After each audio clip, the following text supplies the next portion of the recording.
Alrighty guys, welcome back to Star Wars Review.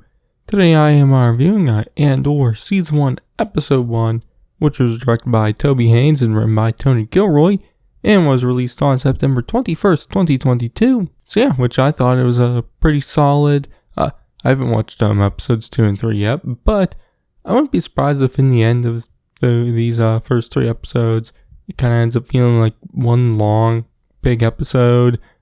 This one does kind of end pretty abruptly, which isn't like a bad thing. But, I think the episode was about 40 minutes with credits. So probably around 30 something. But, with the more abrupt end, I kind of feel like it might end up feeling that way. Obviously, like I said, I haven't watched episodes 2 and 3 yet, so I don't know exactly. But, also the episode, we don't get introduced to, every character and whatnot of the main cast.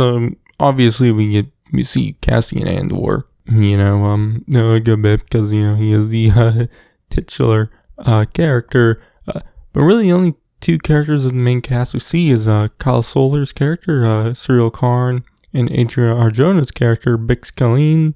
We do get a few more minor characters, like on Ferrex and whatnot. But of the main cast, what we already know, we only get 3 of them. But obviously the episode was more about Cassian and setting up his story for at least the first season. Obviously, like I said, we do get a lot of minor characters on Ferrex, which I really enjoyed. All that because the episode mainly just takes place on Ferrex, and I just like seeing this little town and meeting just a few random people, which Cassian knows. Some he's friends with, some he owes money to. But I definitely really enjoyed that. But, I also like seeing Cassian at this point in his life. It's 5 years before Rogue One. In fact, they used the BBY text in the episode, which I don't know if that's actually ever been used in a live action Star Wars story before, which that's something interesting because obviously that's not a in universe way to tell what year it is, because BBY stands for before Battle of Yavin, which obviously no one knows about it at this point. So yeah, but back Cassian, obviously this is a different side of him. In Rogue One, he's part of a rebellion. Obviously, he's like a spy or whatever, and does, as he says in the movie, bad things for, or in the name of the rebellion. Doing those bad things for a cause. Which at the start of the series, we kind of see him do a little bit of a bad thing, because we see him on this planet called Morlana 1, which he kind of goes to a brothel. Which that was definitely something, because I guess he found out info that a woman from his homeworld of Canary, I guess, is working at this brothel, which kind of asks for this woman, but I guess she had left months ago, so she's no longer there. But I guess Cassian's kind of looking for his sister, and thinking that maybe it would have been her. Obviously, we don't know because the lady no longer works at this brothel. But there's these 2 members of the corporate authority, or corpos as they're referred to, kind of at the brothel, also messing with Cassian. And when Cassian leaves, they kind of follow him, and they kind of get into a fight. And Cassian accidentally kills the one, and the other one, is like kind of knows it's an accident, like trying to get Cassian to kind of, turn himself in, and he'll go in also. But instead, Cassian just kills him. Just, points a blaster at his head and shoots. So Cassian has to kind of go on the run from the corpos. He heads back to Ferrex, and kind of goes all around the place. He goes to Bix and kind of, I guess, trying to get like a job, because I guess Bix knows this guy who I can, I guess help Cassian out.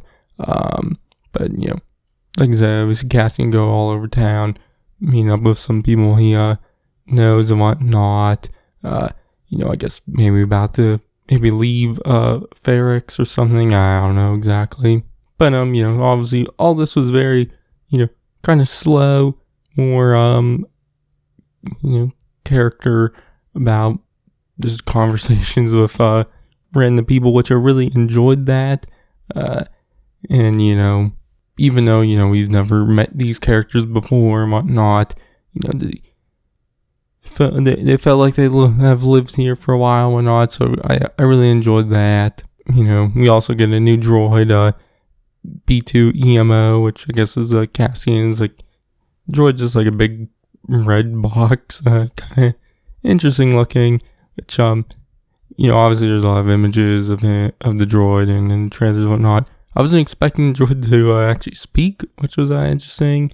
But while we see Cassian on Ferrex or not, we also see back on Morlana 1 of a character, Cyril Karn. We see him talking to the chief of the corpos or whatever. I think his name was Hein or something like that. But Karn wants to investigate the death of those two corpos, which I guess Hein kind of knows is also those corpos' fault, I guess. And he kind of just wants to brush it under the rug. But this Hein, I guess, has to go off and do a speech at some event about, crime rates on Morlana 1.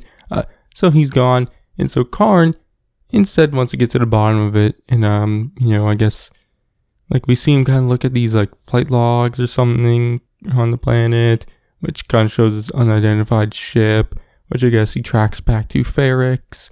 And, they knew kind of what Cassian kind of looked like, and that he was looking for someone from Canary. So I guess we see him asking some of the other Corpos to kind of look for someone from Canary on Ferrex, but I guess there just isn't enough info there. But and those kind of Corpos are kind of, I guess, maybe not thinking it's as big of a deal, and also kind of just not want to worry about it like the Chief Hein does also. But during the episode also we get some flashbacks of a young Cassian on his homeworld of Canary, or at least I would assume it's Canary. But I guess at this time his name is actually Kassa,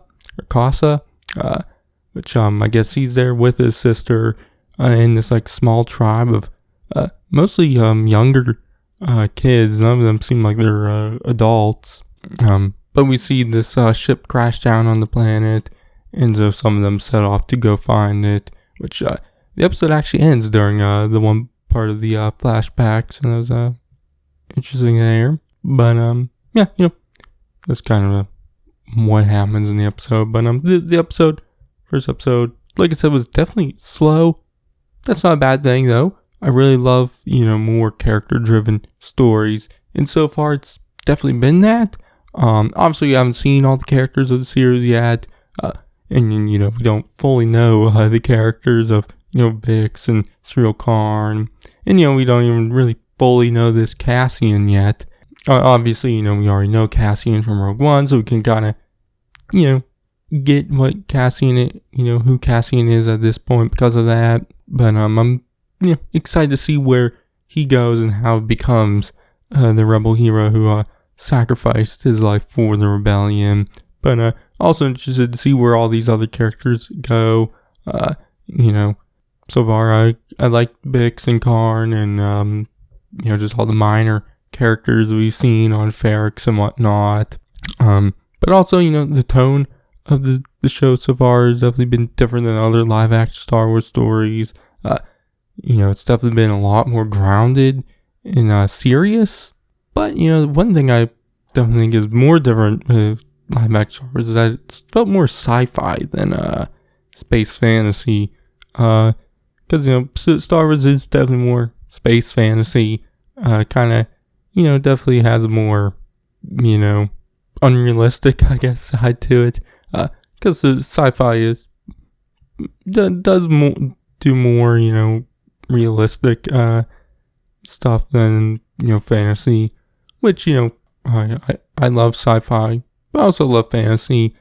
And I love Stars because it is fantasy, but I do like a different style, I guess, more variety with Star Wars, having a story more like this.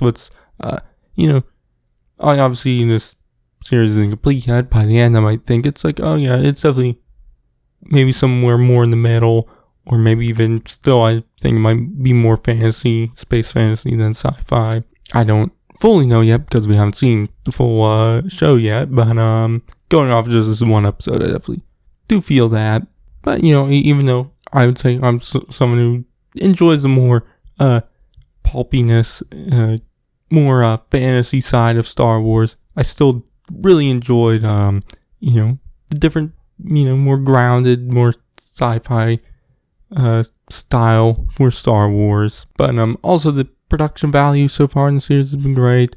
The sets, definitely of Preox, been great. I really liked the stuff at the start of the episode, Kassa and Morlana 1. All that looked great. But it just looked great so far. Definitely after the Obi-Wan series had some more weirder production stuff. I do, with the Obi-Wan series, I do think is mostly just bad camera work. I thought the camera work was really bad in that show, which, obviously in this show so far, I think it's been solid. But, it does help, there's a lot more, just bigger sets and whatnot also with this show. And it definitely seems like they're doing more on-location shooting also. So, yeah. But also the music is great. I did not write down the composer's name, and I forgot it. I know he recently did the HBO show Succession. I know that's one show he did. And he's done a bunch of other stuff too. So yeah, but I thought that was great. But really enjoyed the first episode. Definitely enjoyed it for its slower pace and more character-driven story. So yeah, but my grade for this episode, I'm gonna give it an A-. So yeah, but I'll be doing reviews of episodes 2 and 3 next, either later today or tomorrow. So you can check those out then. But you can check out my other videos I've done on Andor, which is mainly just trailer reactions. And you can check out everything else I've done. But I've been Starzy, and I'll catch you guys in the next one. You're slipping. I'm not slipping. I've just been hiding for too long.